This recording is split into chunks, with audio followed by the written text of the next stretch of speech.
ईद कुर्बान की आमद है और आवाम कुर्बानी के जानवरों के नाज नखरे उठाने के साथ साथ रुख कर रहे हैं छुरी चाकू तेज़ करने वाली दुकानों का, जिससे लोहारों और छुरी चाकू तेज़ करने वालों का कारोबार भी चमक उठा है। तफसीलात कराची से मुंतज़िर मेहदी की रिपोर्ट में देखिए।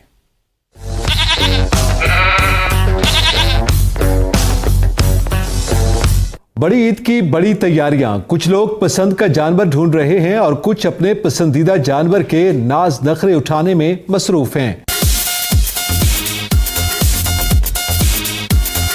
घरों में टिक्का, कबाब और कढ़ाई की तैयारी के लिए छुरी चाकू का तेज होना जरूरी है। जब ही तो कराची वाले रुख कर रहे हैं पान मंडी में कायम उस बाजार का। साल भर वीरान रहने वाले इस बाजार में ईद कुर्बान करीब आते ही रौनकें बहाल हो जाती हैं। यहाँ हम लोग हर साल आते हैं अपने जानवर के लिए, घर के लिए छुरियाँ तेज करवाने आते हैं। आस्ता आस्ता 2-3 दिनों में यहाँ रश भी बहुत होता है। कारोबार चलने पर दुकानदार भी खुश हैं। कहते हैं उन्हें सारा साल इन दिनों का इंतजार रहता है। जब सीजन आता है, चांद दिखता है, तो उसके बाद कारोबार का हाई हो जाता है, क्योंकि ये वो वाहिद जगह सर जहाँ पे कराची में तकरीबन 70% लोग आते हैं। दुकानों पर छुरियां और चाकू तेज करवाने वालों के अलावा खरीदारों का भी रश दिखाई देता है।